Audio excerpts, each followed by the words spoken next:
Je voudrais d'abord saluer l'opportunité de cette réunion et remercier mon collègue et grand frère Oumar Gueye pour nous avoir accueillis.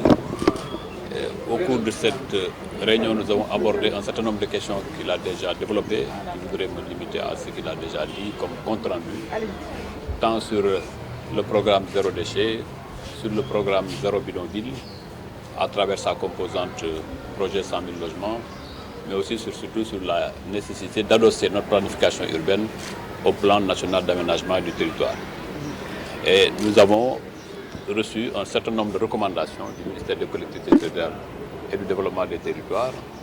Et nous nous engageons à la mettre en œuvre ensemble, parce que comme il l'a dit tantôt, le gouvernement est un, la politique est définie par le chef de l'État, chacun dans son domaine en train d'appliquer, mais nous ne pouvons pas les appliquer isolément.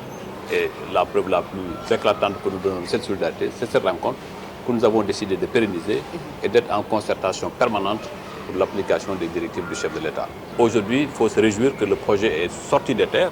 Il y a eu un ensemble d'instruments que le chef de l'État a mis à la disposition des Sénégalais. La loi sur l'habitat social, la SAFRU qui a été mise en place, le fonds pour l'habitat social qui a été mis en place. Le chef de l'État a mis aussi en place le guichet unique, a déclaré le projet 100 000 logements d'utilité publique. Donc il y a un certain nombre d'instruments qui ont été mis en place aujourd'hui qui ont permis le démarrage effectif du projet sur l'ensemble du territoire national. Mais le plus important, et M. le ministre Oumar Gueye l'a dit, l'UCG est en train déjà de faire un bon travail. Mais un travail n'est jamais parfait. Il faut davantage le consolider parce qu'il y a des limites légales et réglementaires que nous avons à travers le code des collectivités locales. Certaines attributions et certaines compétences sont dévolues aux maires, mais l'État reste un, malgré sa volonté d'être déconcentré ou décentralisé. Bientôt, nous sommes dans la réflexion d'une mise en place d'une sénégalaise de gestion des déchets qui sera une société anonyme. Sur cette question aussi, nous avons largement discuté avec le ministère des collectivités territoriales. Nous avons une large convergence sur la question. Nous continuerons les discussions avec les autres ministères. Malgré les attributions dévolues aux conseils municipaux, aux maires notamment, le problème majeur, c'est le problème de la rareté des moyens, le problème de l'insuffisance des moyens. L'UCG est en train de donner un coup de main à l'ensemble des collectivités locales dans le pays. Auparavant, c'était simplement localisé à Dakar. Aujourd'hui, l'UCG est dans tout le pays pour aider les collectivités locales à prendre en charge cette compétence. Maintenant, nous avons décidé aussi d'aller plus loin sur instruction du chef de l'État, de faire une mutation de l'UCG pour aller vers une sénégalaise de gestion des déchets qui va plus largement, en relation avec les maires, en relation avec le ministère des collectivités territoriales, trouver un moyen d'équilibre pour que aucune compétence ne soit empiétée et que nous, ensemble, nous assumions cette compétence générale. Vous savez que le ministère en charge de l'urbanisme, de l'hygiène publique, gère des aspects extrêmement importants dans notre vécu quotidien. Il s'agit dans un premier temps de la gestion des déchets avec l'UCG et qui implique les collectivités territoriales. De par le Code général des collectivités territoriales, qui est donc une loi, la gestion des déchets solides incombe aux collectivités territoriales. Et l'UCG est en train donc de faire un excellent travail qui nécessite une collaboration, une implication parfaite des collectivités territoriales. Nous avons passé en revue toute la problématique de cette gestion, y compris les grands projets à venir tels que le Promojet, qui va donc requalifier Bebes et qui va encore se développer dans le cadre d'une territorialisation des politiques publiques à travers les différents départements du Sénégal et impacter positivement la quasi-totalité des collectivités territoriales du Sénégal.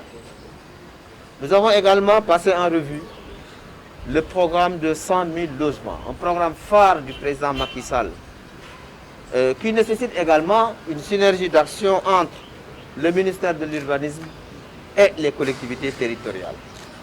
Ce programme de 100 000 logements qui va relever de manière significative le vécu des Sénégalais, parce que la demande est très forte.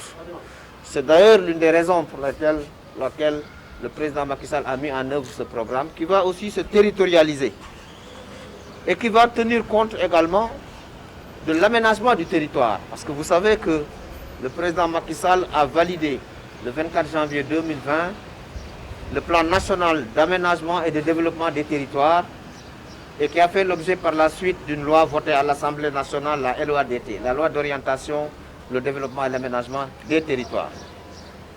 Tous les projets et programmes du Sénégal devront s'adosser à ce programme national d'aménagement du territoire et particulièrement le programme donc, des 100 000 logements qui va tenir compte de la répartition spatiale telle que définie par le plan national d'aménagement et de développement des territoires. Nous avons également noté avec satisfaction la collaboration franche qui existe entre la Direction générale de l'urbanisme et de l'architecture et l'Agence nationale de l'aménagement du territoire. Et ces deux directions, cette direction et cette agence travaillent en parfaite synergie pour tout ce qui est planification. Et ce que nous avons noté également, c'est que nous avons une bonne expertise nationale. Quasiment, nous n'avons pas besoin d'expertise qui nous viennent de l'extérieur pour toutes les questions liées à la planification spatiale, à l'aménagement du territoire, également au programme géré au niveau du ministère de l'Urbanisme, de l'Hygiène publique, du logement.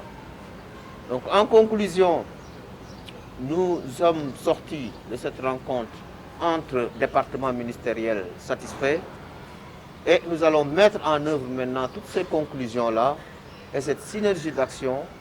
Nous allons accompagner, nous, en tant que ministère des collectivités territoriales, le ministère de l'urbanisme par rapport à ces missions pour qu'in fine, nous puissions avoir des résultats parce que nous n'oublions jamais, ce qui est important, c'est le résultat final par rapport au calendrier, aux échéances que le président Macky Sall a eu à nous fixer à travers nos deux départements ministériels. Donc voilà en résumé ce que nous pouvons retenir de ce travail important que nous avons eu à avoir avec mon collègue, le ministre de l'Urbanisme et Madame le secrétaire d'État au logement et leurs équipes.